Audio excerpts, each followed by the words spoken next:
Hey friends, a critical issue facing so many American families is Alzheimer's and dementia, and the statistics are insane. Currently, according to the Alzheimer's Association, over 7 million Americans have Alzheimer's. 1 in 9 Americans over the age of 65 has it. It's estimated by 2050, over 12.7 million Americans will have Alzheimer's. Almost 14% have dementia. It's not just Alzheimer's. Dementia is a huge issue. We've worked with thousands of families dealing with this. We've written a book about long-term care. But I'm here with Michael Gilfix, my dad, but also one of the leaders in the field. He helped start the Alzheimer's Association. We're involved in the early days of it. What are the 5 biggest mistakes that families make when a parent or a grandparent is facing dementia? Maybe it's an early stage diagnosis. Maybe you can just see that their capacity is slipping. What are the 5 biggest mistakes that we see? As Mark well knows, my mother, his grandmother, developed a significant form of dementia. So we've dealt with it personally. You know, virtually every family, somebody in the family has experienced dementia. So this is everybody's issue. Crushing. Okay. People make so many mistakes there, you know, and then it causes catastrophe. Well, that's why we're going to talk about some of the mistakes that people make, and therefore, what should you be doing? First of all, it's sort of the most obvious, a failure to plan. I mean, everybody needs to have basic documents. So trust, power of attorney, advanced healthcare directive. You just need to have those in place. And they shouldn't be simple forms. I mean, when we get into the reality of dealing with dementia and the cost and the and where to get long-term care, it's not simple. So documents need to reflect the local reality, the reality that the individual perceives. In other words, what's right for me. My document should say that. And doing your estate plan, the trust, power of attorney, advanced directive, with an elder law or estate planning expert, right? Because you don't know what you don't know when it comes to the issues your family may have to deal with if you have dementia. Sure, that's one of the biggest worries about AI and getting everything online. There's nobody there to ask the right questions, and are they really going to understand what dementia means with the long-term care options, the system? Mistake number 2 is not naming the right person in these documents. Who's going to be your successor trustee? In this context, particularly important is the person named in your advanced healthcare directive.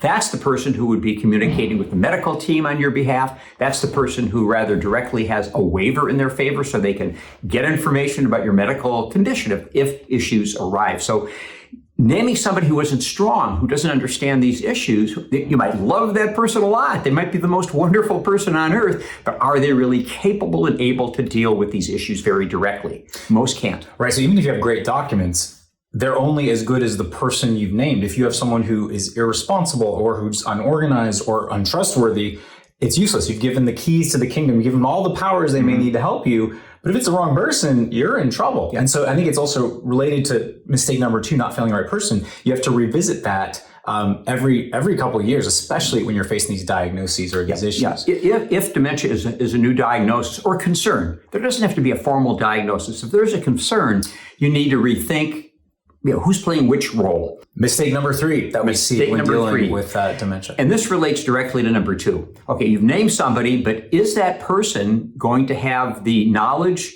and the exposure and the chutzpah, the guts to stand up and say, hey, I think there is an issue?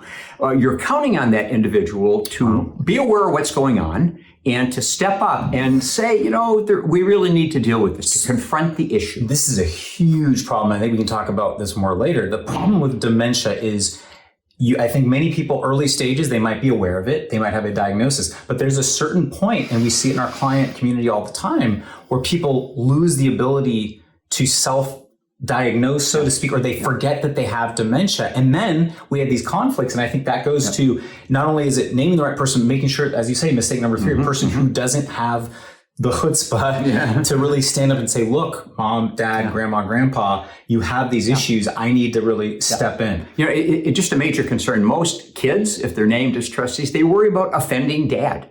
So we don't pretend that this is an easy thing to deal with. It's hard to step up and say, dad or mom, hey, I think there's an issue here. You don't say, I think you're losing it. You don't say that. The wrong way to talk about it. That's the wrong way. But, there's some issues here. I see there's an issue with how the bills are being paid or not being paid, things like that. So there can be objective realities that can be pointed out to maybe get the individual to resign as trustee, or at least share power, or at least share information. We just don't want any big financial mistakes to be made. Yeah, and that links back to mistake number 1, failure to plan. You need to have that trust, that power of attorney, that advanced directive, because at their core, they're all all about empowering someone you love and trust to step in for you, to manage your affairs, your legal, financial, and medical affairs for you. If you can't manage for yourself. And if you don't have those, your family's going to be stuck in court having to get a conservatorship. So yeah, we simply have to acknowledge that we are each of us is human. I mean, I am. As I discuss so often, I've signed a document saying, look, if I exhibit any signs that I am losing it, I'll say it for myself. Yeah. I want my trustee to intervene. I'm very affirmative about this. That's a hard thing, though, because we all have memory issues from time to time. Like I forget. What were we talking about again? But seriously, it's like we all have memory issues from time to time. We forget where we put our keys. We forget the name of a friend. I'm terrible with names, by the way. So if I know you and I'm good with faces, I forget names all the time. I want to mention it doesn't mean I have dementia. When I was about 30 years old, I still had this piece of paper at home. I went from one room to the next, and I forgot why I went into the next room. And I wrote down, I made a note of this. I dated it when I was 30. I said, if I was 60, then I thought 60 was so old. I'm 77 now. If I was 60, everybody would say I have dementia. I sort of laughed about it, but there's a reality there. So let's go on to number 4. So mistake number 4 is not learning about the resources and the alternatives that are available when it comes to dealing with the cost and placement for long-term care. There are government benefit programs. Medicare can actually be helpful in limited ways. Medi-Cal here in California, California's version of the federal Medicaid program, it can pay for the cost of nursing home care or most of the cost.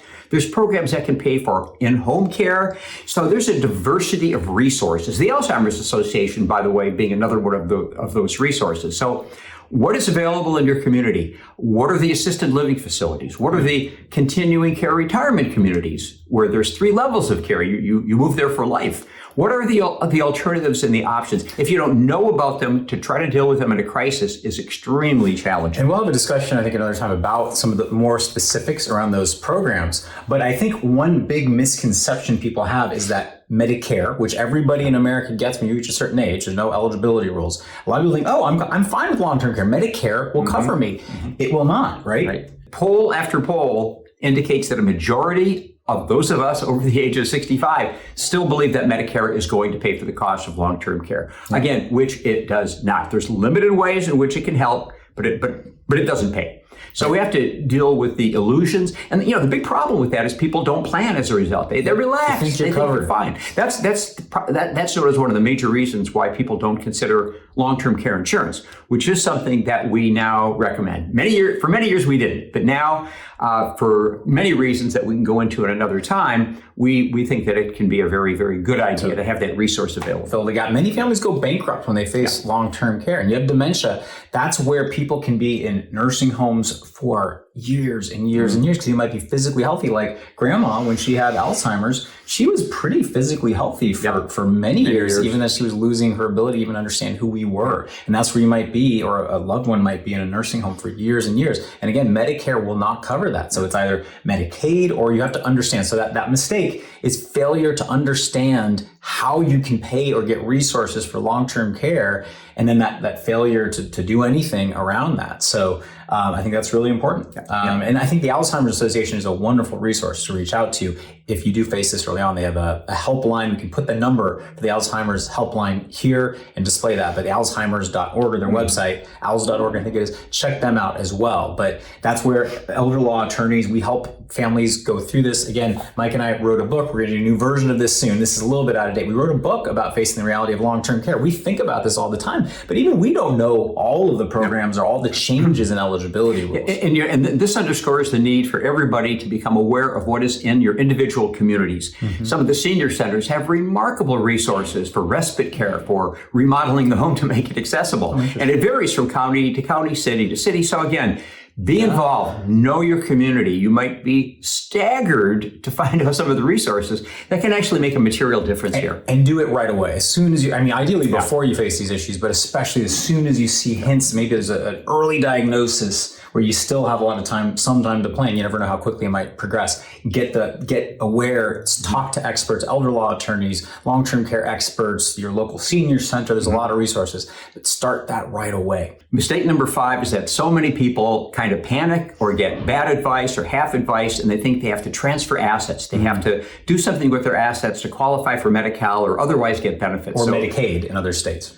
Medicaid in other states. Now, one thing that is unique to California, brand new development here for 2024, is that the asset cap on eligibility for Medi-Cal has disappeared. So there's no need to transfer assets to become eligible. There can be a need to be very creative about planning, however, when it comes to how income is dealt with. So it isn't the end of the story to say you don't have to do any planning, but here's the point. The point is that if someone poorly advised, if they transfer real property, for example, there's two major tax issues though that haven't been addressed, and they could be major problems. One is if someone dies with an asset in their estate, a little bit complicated, they get something called the stepped up basis. If they bought the house for $100,000 50 years ago, that's the cost basis. If it's worth $1.1 million right now, there could be a big capital gains tax if they sell while living. If you sell while living, it's $1 million gain. A little bit is excused if it's your primary residence. Your family you might have to pay hundreds of thousands in capital gains taxes. Right. So if that house is in the estate of the individual who passes away,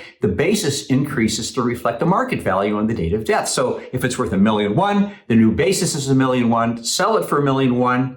No capital gain, no tax at all. So again, we've seen many people think they need to add the kid to the deed, transfer the house. Don't do that. Big mistake. Now, another big issue is if you so California is amazing. Billionaires on Medi-Cal, right? Like there's no asset test in California. Most states have a very strict asset test. Like in a lot of states, I think you can't have more than $2,000 in countable assets. You can have a lower valued primary residence, that's exempt. California, we have no asset test, but there's a big issue here too. If your home is in your estate, if you don't have a living trust, if you just have a will and your home is exposed to probate, the state could seize it after you're gone if you get Medi-Cal benefits. So really crucial. Technically, they don't seize the house, but they will have a successful claim to get their money back, which usually forces the sale of the house. Exactly. So it's a problem easily avoided if you simply know what the basic rules are. So that's one thing. And the other tax issue that's significant, relatively new development here in California, is Proposition 19. Again, if somebody just transfers the house to the kids and they continue living in it,